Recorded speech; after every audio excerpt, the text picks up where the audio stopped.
नमस्कार प्रिय विद्यार्थियों, आज हम रीजनिंग विषय के बारे में परिचर्चा करेंगे। रीजनिंग सब्जेक्ट के बारे में हम परिचर्चा करेंगे। रीजनिंग क्या है और कहाँ काम आएगी। तो देखना सभी साथियों, हम ये जानते हैं कि ये जो रीजनिंग सब्जेक्ट है ये कंपटीशन के लिए बहुत ही मेजर सब्जेक्ट है। कंपटीशन के लिए जो ये सब्जेक्ट है वो बहुत बड़ा सब्जेक्ट है। हर कंपटीशन एग्जाम में इस सब्जेक्ट से संबंधित बहुत सारे क्वेश्चन पूछे जाते हैं। तो प्यारे विद्यार्थियों, अगर हमारा ये सब्जेक्ट अगर स्ट्रॉन्ग है तो हम कंपटीशन एग्जाम को आसानी से फाइट कर सकते हैं। तो रीजनिंग सब्जेक्ट के बारे में हम लोग थोड़ी आज परिचर्चा करेंगे कि रीजनिंग क्या है, रीजनिंग का काम आती है और कौन कौन से टॉपिक के बारे में हम पढ़ने वाले हैं। तो प्यारे विद्यार्थियों, जैसा कि लिखा गया रीजनिंग, तो रीजनिंग जो शब्द है ना, उसका मतलब ही यही होता है तर्क पर आधारित क्वेश्चन। इसका मतलब होता है तर्क पर आधारित, यानी तार्किक सब्जेक्ट है। अर्थात हम इसका तुलनात्मक अध्ययन करते हैं। अपने जो विचार हैं उन विचारों का हम तुलनात्मक अध्ययन अर्थात तर्क के बेस पर जो अध्ययन करते हैं वो रीजनिंग है। और रीजनिंग सब्जेक्ट कहीं ना कहीं, ये जो रीजनिंग सब्जेक्ट है ना, उसका संबंध लगभग, इस रीजनिंग सब्जेक्ट का संबंध है वो मैथमेटिक्स से भी है, मैथ से भी इस रीजनिंग सब्जेक्ट का संबंध है। इस रीजनिंग सब्जेक्ट का संबंध साइंस से भी है। इस रीजनिंग सब्जेक्ट का संबंध जनरल नॉलेज से और जनरल साइंस से भी, दोनों सब्जेक्ट से इसका संबंध है।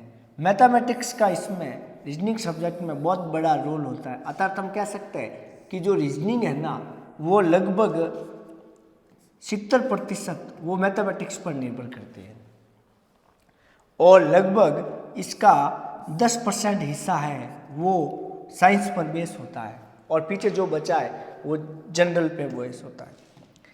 सामान्य जानकारी के अंतर्गत हम ये पढ़ते हैं कि जो रीजनिंग है ना, उसमें जो मेजर पार्ट है वो आपको पता है मैथ्स का होता है। Major part maths based calculation कैसे करेंगे रीजनिंग में। रीजनिंग में बहुत बड़ा रोल इंग्लिश का भी होता है। इंग्लिश के जो अल्फ़ाबेट है, अर्थात इंग्लिश के जो अल्फ़ाबेट है, उनका बहुत बड़ा रीजनिंग के अंतर्गत रोल होता है। अर्थात हम कह सकते हैं कि जो रीजनिंग है वो विभिन्न सब्जेक्टों से मिलकर बनी हुई है। रीजनिंग मैथ्स से मिलकर बनी हुई है। जनरल साइंस इसमें आप देखोगे, आप इसमें जीके, जीएस, इंग्लिश वाला पोर्शन देखोगे। अर्थात प्यारे विद्यार्थियों, जो रीजनिंग है वो इन सब सब्जेक्टों का मेल है। अर्थात हम कह सकते हैं कि जो रीजनिंग है वो क्या है। तो जो रीजनिंग की ऐसे तो कोई डेफिनेशन सही नहीं है। सोचना तर्क के आधार पर सोचना भी रीजनिंग है। तर्क के आधार पर अपने विचारों का आदान प्रदान करना, ये भी रीजनिंग है। और तर्क के आधार पर विचारों का विश्लेषण करना, प्रमाण के साथ एनालिसिस करना, वो भी रीजनिंग है। एनालिसिस करना ये भी रीजनिंग है। अर्थात हम कह सकते हैं कि चेतना द्वारा चीज़ों को समझना, तथ्यों को स्थापित करना, व प्रमाणित करना, तर्क का प्रयोग करना, व्यवहार, विश्वासों के कारण विश्वास और व्यवहार करना, ये सब रीजनिंग है। ये सब है ना, ये रीजनिंग के एग्जाम्पल हैं। ये सब रीजनिंग है ये सब। अर्थात हम कह सकते हैं कि अपने विचारों को तर्क के आधार पर आदान प्रदान करना रीजनिंग है। प्यारे विद्यार्थियों, आज हम रीजनिंग में सामान्य मैथ जो आती है उस टॉपिक के बारे में अपन लोग अध्ययन करेंगे कि रीजनिंग के अंदर सामान्य मैथ्स कैसे आएगी और उस मैथ्स के बारे में अपन लोग कैसे अध्ययन करोगे। तो चलते हम रीजनिंग क्लास की ओर और देखते हैं कि सामान्य मैथ कैसे आएगी और इस मैथ से हम किस प्रकार सामान्य मैथ्स का यूज इस रीजनिंग के अंतर्गत करेंगे। तो आप देखोगे अभी कि रीजनिंग के अंदर सामान्य मैथ्स कैसे यूज होगी।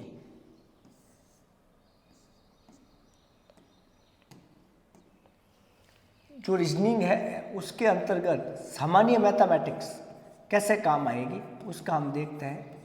इस रीजनिंग सब्जेक्ट के अंतर्गत सामान्य जो मैथ्स काम आने वाली है उस मैथ्स के बारे में अभी हम देखेंगे। देखते हैं सामान्य मैथ्स के कौन कौन से टॉपिक हैं जो इस रीजनिंग में काम आएंगे।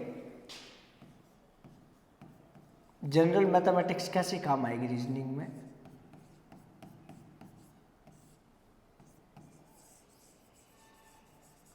जनरल मैथ्स,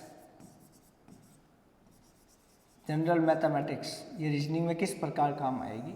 तो आप देखोगे कि रीजनिंग का जो मेजर पार्ट है वो ये गणित है कि रीजनिंग पढ़ने से पहले आपको गणित के कुछ नियमों की सामान्य जानकारी होनी चाहिए कि कौन से नियम का काम आएंगे वो आपको जानकारी होनी चाहिए। तो जो हम परिचर्चा करेंगे सबसे शॉर्ट नियम के बारे में। तो प्यारे विद्यार्थियों, पहले आप रीजनिंग पढ़ने से पहले गणित के बेसिक कॉन्सेप्ट आपको आने चाहिए। जैसे आपको गिनती के बारे में और अंकों के बारे में सामान्य जानकारी होनी चाहिए कि अंक क्या है और डिजिट क्या है, गिनती क्या है, काउंटिंग क्या है।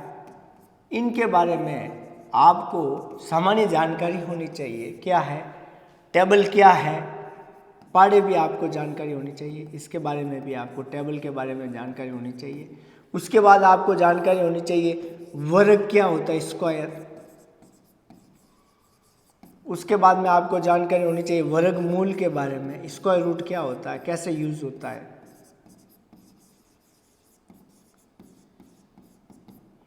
उसके बाद में आपको जानकारी होनी चाहिए घन की, क्यूब क्या होता है। उसके बाद में आपको जानकारी होनी चाहिए घनमूल की। घनमूल बोले तो क्यूब रूट क्या होता है। ये सारी कैलकुलेशन आपको पता होनी चाहिए। उसके बाद आपको पता होनी चाहिए कि किसी भी समीकरण को कैसे सरल किया जाता है, सिंप्लीफाई कैसे किया जाता है। उसके लिए आपको गणित का एक नियम भी आना चाहिए और उस नियम का नाम है बोर्डमास नियम, BODMAS। ये नियम आपको आना चाहिए। तो प्यारे विद्यार्थियों, इस रीजनिंग में जो सामान्य जो गणित काम आएगी उस गणित में आपको गिनती के बारे में सामान्य जानकारी होनी चाहिए। अंक क्या है उसके बारे में आपको जानकारी होनी चाहिए। टेबल आपको लगभग थोड़ी बहुत आनी चाहिए। वर्ग क्या होता है, वर्गमूल कैसा होता है, क्यूब कैसा होता है, घनमूल क्या होता है, सिंपलीफाई करना आपको आना चाहिए। तो ये जनरली टॉपिक आपको पता होना चाहिए। आज हम जिस टॉपिक के बारे में चर्चा करेंगे उस टॉपिक का नाम है बोर्डमास नियम। तो हम जिस टॉपिक के बारे में चर्चा करेंगे उस टॉपिक का नाम है बोर्डमास नियम। तो रीजनिंग का एक मेजर टॉपिक है और उस टॉपिक का नाम है बोर्डमास नियम।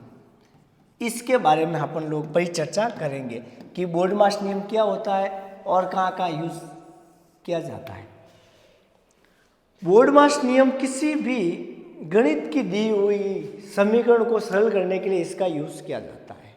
फॉर एग्जाम्पल जैसे मैं ले लूँ कि ये एग्जाम्पल आ रखा आपका, फॉर एग्जाम्पल जैसे मैं ले लूँ कि प्यारे विद्यार्थियों आपको इसको सॉल्व करना है। 4 × 5 भाग देना आपको 5 से, प्लस करना 3 और माइनस करना 1। अगर आपको इसको सिंप्लीफाई करना है तो आप देखोगे कि अब इसको कैसे सॉल्व किया जाए। तो अक्सर विद्यार्थी क्या करते हैं कि इसको ऐसे ही सॉल्व कर देते हैं। जैसे ये 20 × 5 है तो इसको आप मल्टीप्लाई करके 100 लिख दिया, भाग 5 प्लस 3 माइनस 1। अब इसमें इसका भाग दे दिया तो 20 उत्तर आ गए, प्लस का 3 और यहाँ लिख दिया माइनस का 1, प्लस का 3 और इधर लिख दिया आपने माइनस का 1। फिर आपने देखा कि इधर प्लस 3 है और इधर माइनस का 1 है तो ये हो गए 23 माइनस का 1 और मेरा आंसर आ गया जैसे माना कि 22। ये मेरा आंसर आ गया। जबकि नियम के अनुसार अगर मैं इसको सॉल्व करूंगा तो मेरा आंसर ये नहीं आएगा। अर्थात जो मैंने ये कार्य किया है वो कार्य मेरा गलत है, क्योंकि आपने जो चिन्ह पहले आया उस चिन्ह को पहले सरल कर दिया और इस एसोसिएटी के अनुसार आपने सरल करके आंसर निकाल दिया, ये गलत है। तो प्यारे विद्यार्थियों, हम चलेंगे बोर्डमास नियम से सरल कैसे किया जाता है। तो पहले तो आप समझोगे कि ये नियम कौन सा नियम है, बोर्डमास नियम है, BODMAS नियम है, बोर्डमास नियम है। और इस बोर्डमास नियम को अगर मैं सरल भाषा में कहूँ तो बदमाश नियम है। ये जो आपका नियम चल रहा है ना, इस नियम का दूसरा नाम है बदमाश नियम। जैसा इस नियम का नाम है वैसे इस नियम का काम है। इसका नाम है बोर्डमास। तो अपन लोग कैसे इसको सिंप्लीफाई करोगे, देखो यहाँ लिखो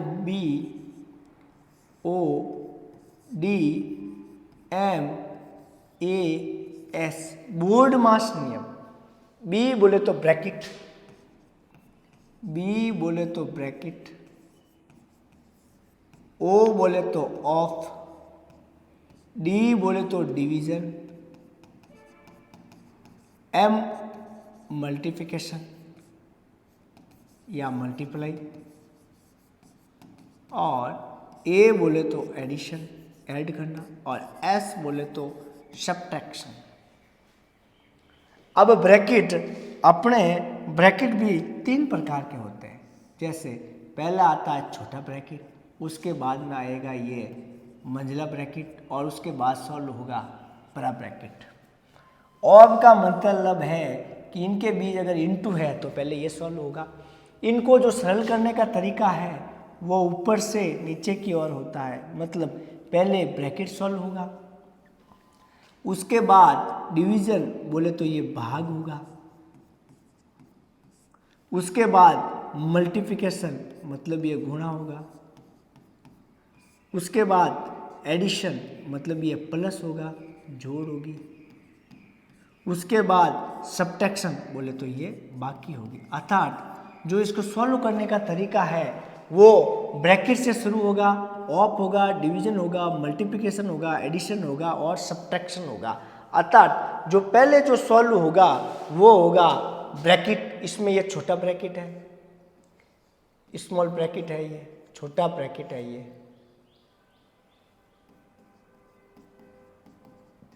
ये मंझला ब्रैकेट है, और ये होगा बड़ा ब्रैकेट, बड़ा ब्रैकेट होगा ये। तो पहले जो सॉल्व होगा वो होगा छोटा ब्रैकेट, उसके बाद होगा मंझला ब्रैकेट, और उसके बाद होगा बड़ा ब्रैकेट। ऑफ का मतलब कोई बीच में इनटू है तो वो सॉल्व होगा। डिवीजन बोले तो भाग सॉल्व होगा, उसके बाद गुणा होगा, उसके बाद जोड़ होगी, उसके बाद बाकी होगी। तो इस नियम का क्या नाम है, बोर्डमास नियम। थोड़ा बहुत इस नियम में अगर मैं इंप्रूवमेंट करूं तो इसके आगे लिख जाएगा वी बोले तो वेनिकुलम बार, इसके ऊपर बार होगा, तो पहले वो रेखा बंधनी सरल होगी। अब अगर मैं इस नियम के अनुसार इस क्वेश्चन को सॉल्व करूंगा तो आंसर क्या आएगा, देखो ध्यान से। क्वेश्चन क्या आया, 20 इंटू 5 भाग 5 प्लस 3 माइनस 1। तो लगाओ प्यारे बच्चों बोर्डमास नियम। बोर्डमास के अनुसार पहला सॉल्व ब्रैकेट नहीं है तो ब्रैकेट की ओर नहीं चलेंगे, डिवीजन भाग है इधर तो पहले भाग सॉल्व करो। तो 20 इंटू पहले सॉल्व होगा ये, और ये सॉल्व होगा 5 भाग 5, तो आंसर क्या आएगा 1, और उसके बाद ये आएगा प्लस 3 माइनस 1। अब सॉल्व क्या होगा, इंटू सॉल्व होगा, तो अब इंटू सॉल्व कर लो। 20 इंटू 1 बोले तो आया 20 प्लस का 3 माइनस का 1 आ गया।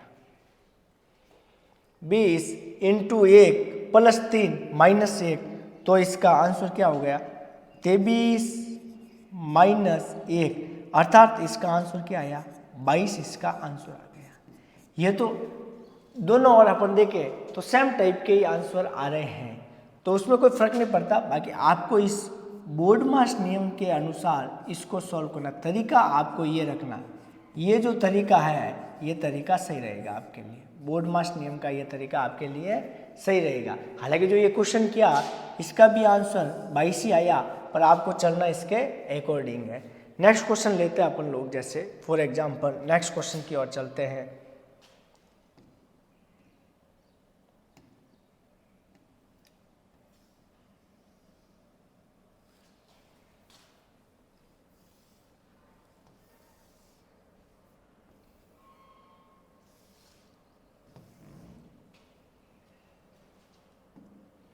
नेक्स्ट क्वेश्चन लेते हैं अपन बोर्ड मास पे आधारित। क्वेश्चन नंबर दूसरा लेते हैं अपन बोर्ड मास पे आधारित सवाल।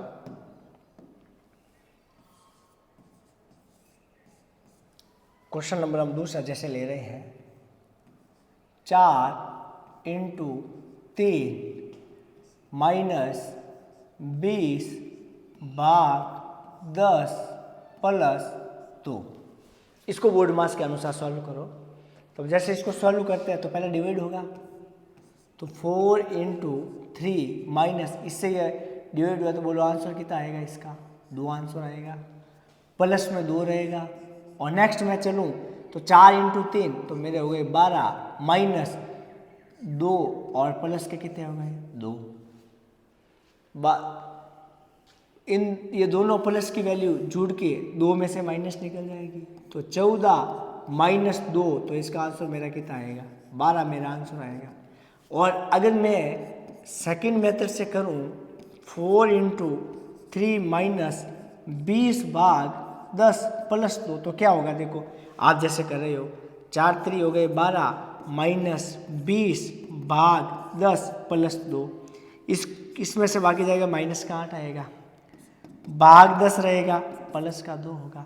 तो फिर आपको देखो वो आंसर है वो गलत आ रहे, मतलब जो आपका जो तरीका है वो ये तरीका गलत है। आपका कौन से तरीके से सॉल्व करोगे, आप इसको बोर्ड मास नियम के आधार ही सॉल्व करोगे कि बोर्ड मास नियम पहले ब्रैकेट सॉल्व होगा, पहले भाग सॉल्व होगा, भाग जैसे कर लिया फिर इंटू करो, फिर प्लस करो, फिर माइनस करो, तो उसका आंसर सही आएगा। तो प्यारे विद्यार्थियों, आप लोगों ने समझा होगा कि बोर्ड मास नियम कैसे चलता है। बोर्ड मास नियम से जस्ट हम आगे की ओर चले तो आपके वी बोर्ड मास नियम आता है। जो सेकंड जो नियम है आपका, वो नियम आपका वी बोर्ड मास, ये नियम होगा वी बोर्ड मास नियम। ये जो वी बोले तो वेन्युकुलम बार, मतलब यहाँ जो रेखा बंधनी होगी तो पहले वो सॉल्व होगी। रेखा बंधनी का मतलब ऊपर अगर बार है तो पहले वो सॉल्व होगा, फिर आपका ब्रैकेट सॉल्व होगा, फिर ऑफ, डिवीजन, मल्टीप्लिकेशन, एडिशन और सब्ट्रैक्ट, इस प्रकार ये चलता रहेगा मैटर आपके। क्या भाई, पहले तो सॉल्व ये होगा, उसके बाद सॉल्व ये होगा, उसके बाद सॉल्व ये होगा। तो रीजनिंग में इस बोर्ड मास नियम का बहुत बड़ा रोल है। अब इस पर आधारित प्रैक्टिस सेट, इस पर आधारित प्रैक्टिस सेट में बहुत सारे क्वेश्चन हैं, वो हम नेक्स्ट स्लाइड में देखेंगे।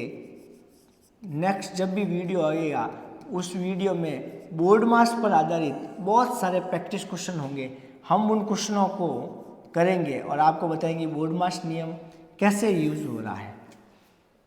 इस प्रकार ये बोर्ड मास नियम चलता है।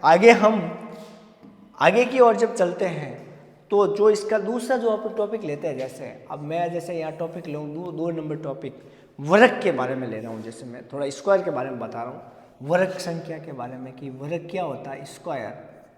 अपन लोग जब भी बात करते हैं रीजनिंग की तो इसमें वर्ग के बारे में आपको सामान्य जानकारी होनी चाहिए कि वर्ग क्या होता है। तो वर्ग का मतलब जो संख्या दे रखी है उस संख्या का उसी संख्या से गुणा कर दो 2 बार, तो ये वर्ग कहलाएगा। अर्थात ये जो संख्या होती है इसका स्क्वायर होता है, संख्या इंटू संख्या होती है। फॉर एग्जाम्पल, जैसे संख्या मैंने लिख दी, एग्जाम्पल के तौर पर संख्या मैंने ले ली 5 का स्क्वायर, तो 5 का स्क्वायर 5 इंटू 5, तो बोलो ये कितना होता है 25। अर्थात जो 5 का जो वर्ग है वो 25 है, इसका जो वर्ग है वो 25 है। तो आपको 1 से लगाकर 30 तक वर्ग संख्या, 1 से लगाकर 30 तक वर्ग संख्या आपको याद होनी चाहिए। 1 से लगाकर 30 तक वर्ग संख्या आपको आनी चाहिए। सॉरी, आपको 1 से लगाकर 50 तक वर्ग संख्या आनी चाहिए। 1 से लगाकर 50 तक वर्ग संख्या आपको याद होनी चाहिए। मोस्टली आपको 1 से 20 तक तो याद होनी चाहिए। जब भी रीजनिंग की बात करते हैं तो आपको वर्ग संख्याओं का ज्ञान होना बहुत ज़रूरी है। वर्ग संख्या 1 से लगाकर 50 तक आपको याद होनी चाहिए।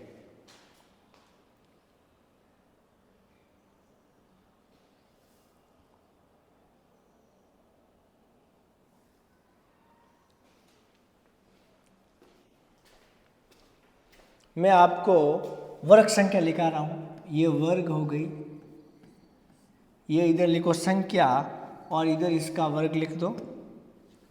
जैसे कि आपको विदित है,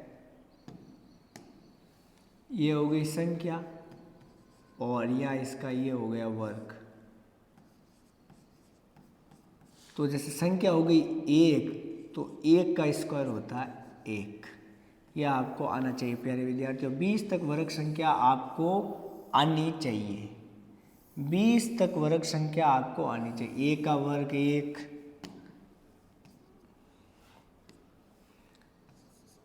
2 का वर्ग 4, 3 का वर्ग 9, 4 का वर्ग 16, 5 का वर्ग 25, 6 का वर्ग 36, 7 का वर्ग 49, 8 का वर्ग 64, 9 का वर्ग 81, 10 का वर्ग 100। नोट याद रखोगे, मोस्ट इम्पोर्टेंट नोट है। नोट किसी भी वर्ग संख्या का, किसी भी वर्ग संख्या का इकाई का अंक, वर्ग संख्या का इकाई का अंक 2, 3, 7, 8 नहीं हो सकता है, नहीं हो सकता है। अर्थात कोई भी जो वर्ग संख्या है वह, कोई भी जो वर्ग संख्या है वह 2, 3, 7, 8 पर नहीं रुकेगी। अपन लोग जैसे देखते हैं यहाँ, तो इसका इकाई का अंक जैसे 6 हो गया, 5 हो गया, 6 हो गया, 9 हो गया, 4 हो गया, 1 हो गया, 0 हो गए। अर्थात कहीं 2, 3, 7, 8 नहीं आ रहा है। ये आप जरूर देखोगे। नोट नंबर दूसरा, नोट नंबर सेकेंड, सम संख्या का वर्ग सम संख्या ही होता है। सम संख्या का वर्ग, सम संख्या का वर्ग सम संख्या होता है, सम संख्या होता है। फॉर एग्जाम्पल, जैसे आपको पता है कि वर्ड आया सम संख्या, इवन नंबर, तो ऐसी संख्या, ऐसी संख्या, ऐसी संख्या जिसका इकाई का अंक, इकाई अंक 0, 2, 4, 6, 8 हो, वो सम संख्या है। 8 हो वो सम संख्या है। तो सम संख्या का वर्ग सम संख्या होता है। फॉर एग्जाम्पल, 2 सम संख्या है तो इसका वर्ग 4 होगा। 12 अगर सम संख्या तो इसका स्क्वायर 144 होगा। अर्थात इसका इकाई का अंक कितना होगा? 4 होगा, मतलब सम संख्या का वर्ग 4 ही होगा। 8 है तो 8 का स्क्वायर 64, 4 आ गया। यहाँ मैं 14 ले लूँ तो इसका 196 होता है, तो ये सम संख्या हो गई। अर्थात अपन लोग ये कह सकते हैं कि सम संख्या का वर्ग सम संख्या होता है और विषम संख्या का वर्ग विषम संख्या ही होता है। विषम संख्या का वर्ग, ओड नंबर, विषम संख्या का वर्ग, विषम संख्या का वर्ग विषम संख्या ही होता है। विषम संख्या विषम संख्या होता है। विषम संख्या का वर्ग विषम संख्या होता है। तो प्यारे विद्यार्थियों, अपन लोग जैसे ही नेक्स्ट वीडियो में पढ़ेंगे तो अपन बोर्ड मास पर आधारित बोर्ड मास पर आधारित प्रैक्टिस सेट के बारे में सामान्य जानकारी लेंगे और बोर्ड मास पर आधारित जितने भी गणितीय सक्रिय हैं, मैथमेटिक्स कैलकुलेशन है, ये गणितीय सक्रिय है, इनके बारे में प्रश्नों को सॉल्व करेंगे। तो बोर्ड मास नियम पर आधारित जितने भी क्वेश्चन हैं उनको हम नेक्स्ट वीडियो में सॉल्व करेंगे। Thank you everyone.